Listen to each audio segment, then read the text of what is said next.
My name is Janie. I'm a junior. My student number is 8. The title of the speech is Teach Every Child About Food. The speaker of the speech is Jamie Oliver.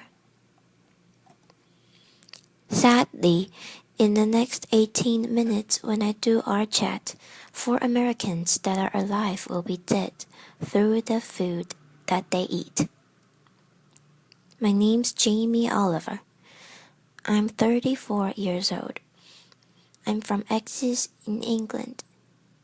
And for the last 7 years I've worked fairly tirelessly to save lives in my own way. I'm not a doctor. I'm a chef. I don't have expensive equipment or medicine. I use information, education. I profoundly believe that the power of food has a primal place in our homes that binds us to the best bits of life. We have an awful, awful reality right now. America, you're at the top of your game. This is one of the most unhealthy countries in the world. Can I please just see a raise of hands for how many of you have children in this room today? Put your hands up. You can continue to put your hands up. Aunties and uncles as well. Most of you. Okay.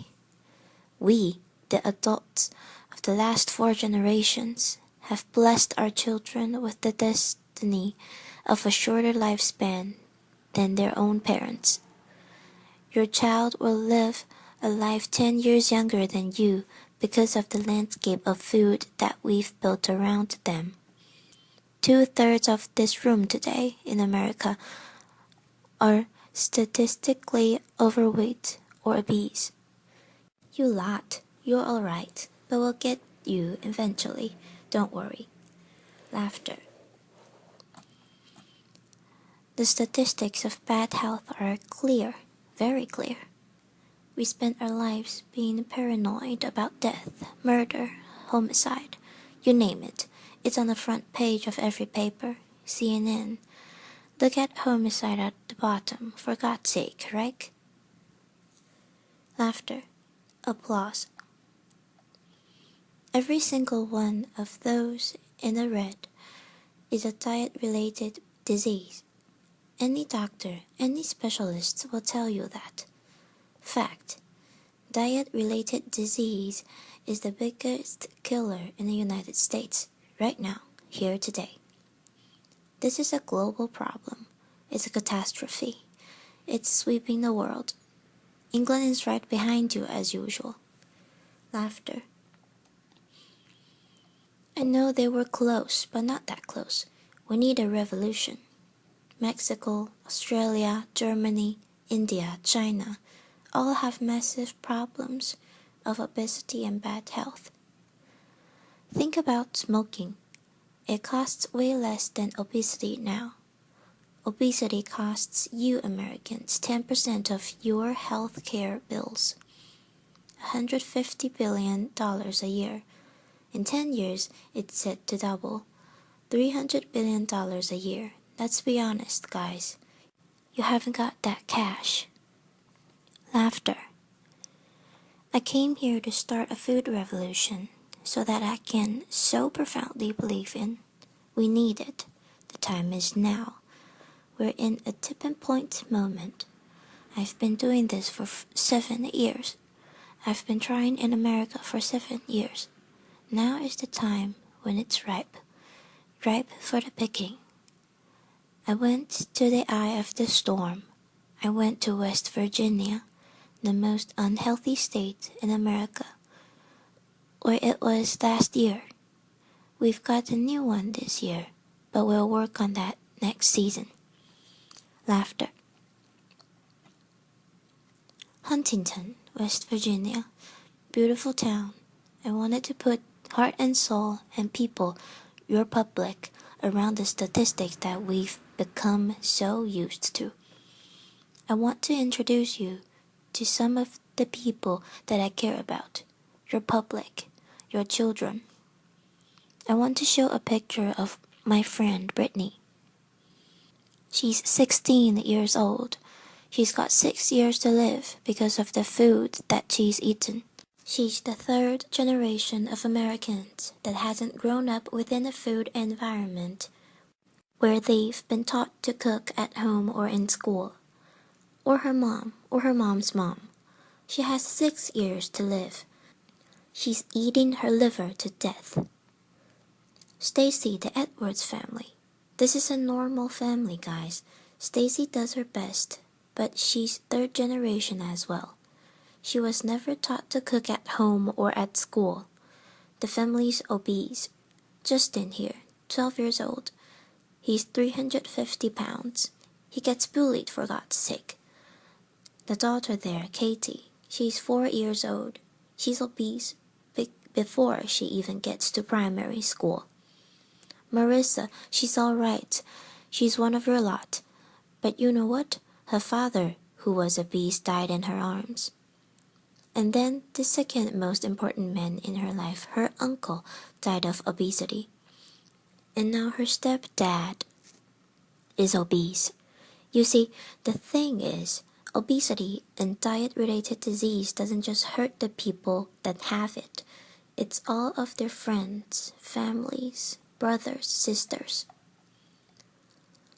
Pastor Steve, an inspirational man, one of my early allies in Huntington, West Virginia. He's at the sharp knife edge of this problem. He has to bury people, okay? He's fed up with it. He's fed up with burying his friends, his family, his community. Come winter, 3 times as many people die. He's sick of it. This is preventable disease. Waste of life, by the way. This is what they get buried in. We're not geared up to do this. Can't even get them out the door. And I'm being serious. Can't even get them there. Forklift. Okay. I see it as a triangle, okay? This is our landscape of food. I need you to understand it. You've probably heard all this before. Over the last 30 years, what's happened that's ripped the heart out of this country? Let's be frank and honest. Well, modern day life. Let's start with the main street. Fast food has taken over the whole country. We know that. The big brands are some of the most important powerful powers in this country. Size. Supermarkets as well. Big companies. 30 years ago, most of the food was largely local and largely fresh. Now it's largely processed, full of all sorts of additives, extra ingredients, and you know the rest of the story.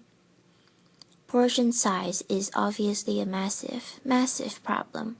Labeling is a massive problem. The labeling in this country is a disgrace. The industry wants to self-police themselves. What in this kind of climate? They don't deserve it. How can you say something is low fat when it's full of so much sugar? Home. The biggest problem with the home is that used to be the heart of passing food culture, what made our society. That is not happening anymore. And you know, as we go to work, and as life changes, and as life always evolves, we kind of have to look at it holistically. Step back for a moment and readdress the balance. It hasn't happened for 30 years, okay? I want to show you a situation that is very normal right now. The Edwards family. Video. Jamie Oliver. Let's have a talk. This stuff goes through you and your family's body every week, and I need you to know that this is going to kill your children early. How are you feeling? Stacy. Just feeling really sad and depressed right now, but you know, I want my kids to succeed in life and this isn't going to get them there, but I'm killing them. Jamie Oliver. Yes, you are. You are. But we can stop that. Normal. let's get on schools, something that I'm fairly much a specialist in, okay? School. What is school? Who invented it? What's the purpose of school? Schools was always invented to arm us with the tools to make us creative, do wonderful things, make us earn a living, etc., etc. You know, it's been kind of in this sort of tight box for a long, long time, okay? But we haven't really involved it to deal with the health catastrophes of America, okay? School food is something that most kids, 31 million a day actually, have twice a day, more than often, breakfast and lunch, 180 days of the year. So you could say that school food is quite important, really, judging the circumstances. Laughter. Before I crack into my rant, which I'm sure you're waiting for, laughter. I need to say one thing, and it's so important in, hopefully, the magic that happens and unfolds in the next 3 months. The lunch ladies, the lunch cooks of America, I offer myself as their ambassador. I'm not slagging them off. They're doing the best they can do. They're doing the best. But they're doing what they're told, and what they're being told to do is wrong. The system is highly run by accountants. There's not enough or any food knowledgeable people in the business. There's a problem. If you're not a food expert and you've got tight budgets and it's getting tighter, then you can't be creative. You can't duck and dive and write different things around things. If you're an accountant and a box ticker, the one thing you can do in these circumstances is buy cheaper shit. Now the reality is, the food that your kids get every day is fast food. It's highly processed. There's not enough fresh food in there at all. You know, the amount of additives. In numbers, ingredients, you wouldn't believe. There's not enough veggies at all. French fries are considered as a vegetable. Pizza for breakfast. They don't even get crockery. Knives and forks. No, they're too dangerous. They have scissors in the classroom, but knives and forks? No. And the way I look at it is, if you don't have knives and forks in your school, you're purely endorsing from a state level fast food because it's handheld. And yes, by the way, it is fast food. It's Sloppy Joes, it's burger, it's wieners, it's pizzas, it's all of that stuff. Science. 10% of what we spend on healthcare, as I said earlier, it's on obesity. And it's going to double. We're not teaching our kids. There's no statutory right to teach kids about food, elementary or secondary school, okay? We don't teach kids about food, right? And this is a clip from an elementary school, which is very common in England. Video. Who knows what this is? Child. Potatoes. Jamie Oliver. Potato? So you think these are potatoes. Do you know what that is? Do you know what that is? Child. Broccoli. Jamie Oliver. What about this? Our good old friend. Child. Celery. Jamie Oliver. No. What do you think this is? Child. Onion. Jamie Oliver. Onion? No. Jamie Oliver. Immediately, you get a really clear sense of, do the kids know anything about where the food comes from? Who knows what that is? Child. Pear? Jamie Oliver. What do you think this is? Child. I don't know. Jamie Oliver. If the kids don't know what the stuff is, then they will never eat it. Laughter. Jamie Oliver. Normal. England and America. England and America. Guess what fixed that?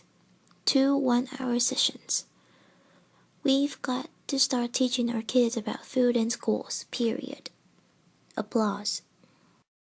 I want to tell you about something that kind of epitomizes the trouble that we're in, guys, okay? I want to talk about something so basic as milk. Every kid has the right to milk at school. Your kids will be having milk at school, breakfast and lunch, right? They'll be having 2 bottles, okay? And most kids do. But milk ain't good enough anymore. Don't get me wrong, I support milk, but someone at the milk board probably paid a lot of money for some geezer to work out that if you put loads of flavorings, colorings, and sugar in milk, more kids will drink it. Yeah.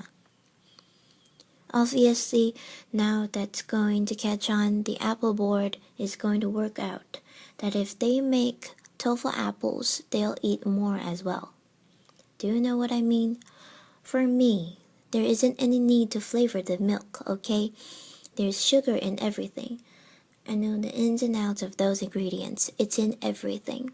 Even the milk hasn't escaped of this kind of modern day problems. There's our milk. There's our cotton. And that is nearly as much sugar as one of your favorite cans of fizzy pop. And they are having 2 a day. So let me just show you. We've got one kid here having, 8 tablespoons of sugar a day.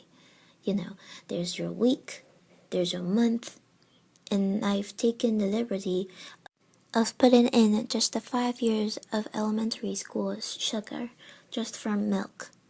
Now, I don't know about you guys, but judging the circumstances, right, any judge in the world would look at the statistics and the evidence, and they would find any government of old guilty of child abuse.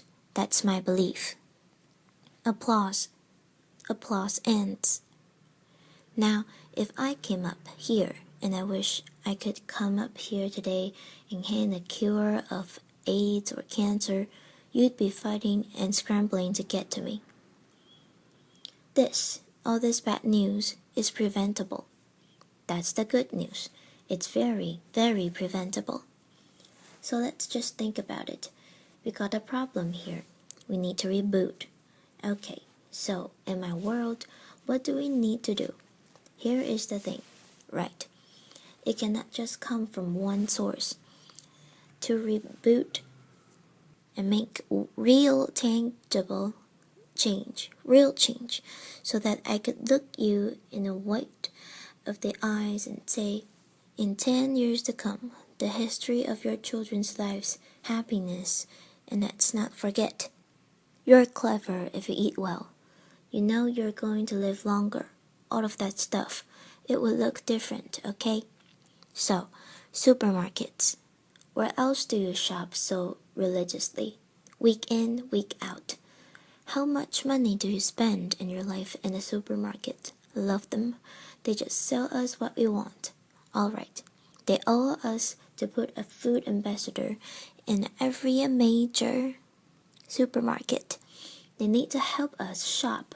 They need to show us how to cook quick, tasty, seasonal meals for people that are busy. This is not expensive. It is done in some, and it needs to be done across the board in America soon and quick.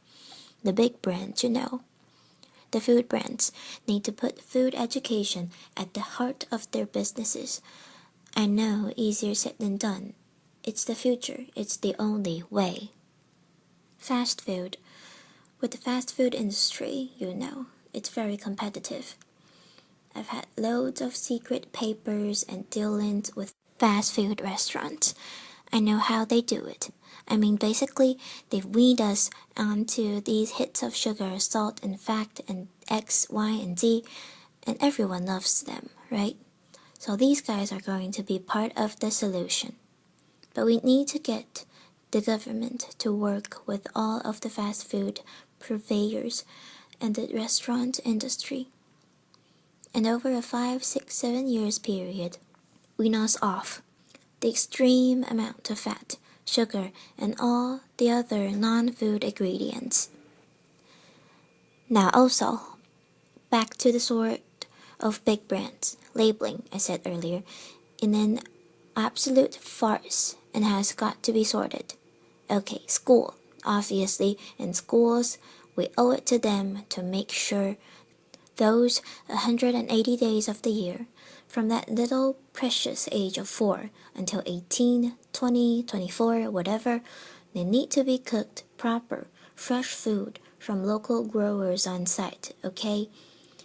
There needs to be a new standard of fresh, proper food for your children, yeah? Applause. Under the circumstances, it's profoundly important that every single American child leaves school knowing how to cook 10 recipes that will save their life skills. Applause. That means that they can be students, young parents, and be able to sort of duck and dive around the basic of cooking, no matter what recession hits them next time. If you can cook, recession money doesn't matter.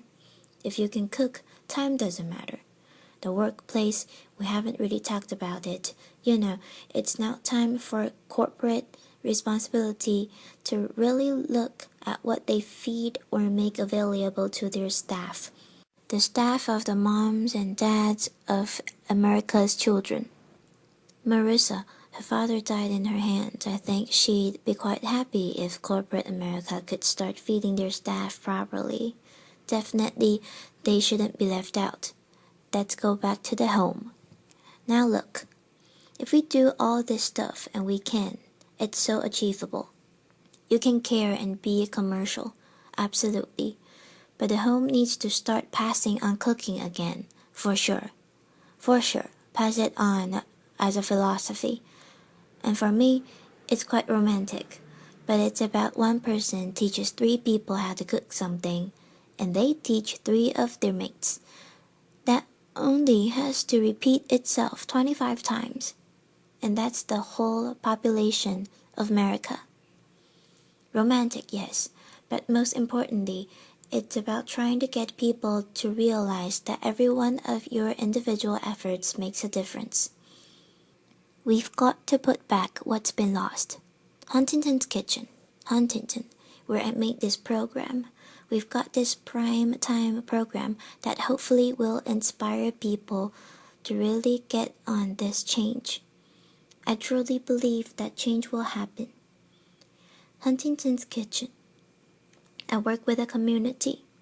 I worked in the school. I found local sustainable fountains to get every single school in the area from the junk onto the fresh food. $6.5 grand per school. Applause. That's all it takes. $6.5 grand per school. The kitchen is 25 grand a month, okay? This can do 5,000 people a year, which is 10% of their population. And it's people on people, you know. It's local cooks teaching local people. It's free cooking lessons, guys, in a main street. This is real, tangible change. Real, tangible change. Around America, if we just look back now, there is plenty of wonderful things going on. There is plenty of beautiful things going on. There are angels around America doing great things in schools, farm to school setups, garden setups, education. There are amazing people doing this already. The problem is they all want to roll out what they're doing to the next school, but there's no cash. We need to recognize the experts and the angels quickly, identify them, and allow them to easily find the resource to keep rolling out what they're already doing, and doing well. Businesses of America need to support Mrs. Obama to do the things that she wants to do. Applause. And look, I know it's weird having an Englishman standing here before you talking about all this. All I can say is I care. I'm a father, and I love this country. And I believe truly, actually, that if change can be made in this country, beautiful things will happen around the world. If America does it, other people will follow. It's incredibly important. Audience, yeah. Applause. When I was in Huntington, trying to get a few things to work when they weren't, I thought, if I had a magic wand, what would I do? And I thought, you know what? I'd just love to be put in front of some of the most amazing movers and shakers in America. And a month later, Ted phoned me up and gave me this award. I'm here. So my wish, dyslexic, so I'm a bit slow. My wish is for you to help a strong, sustainable movement to educate every child about food, to inspire families to cook again, and to empower people everywhere to fight obesity. Applause. Thank you. Applause continues. This is the end of the speech.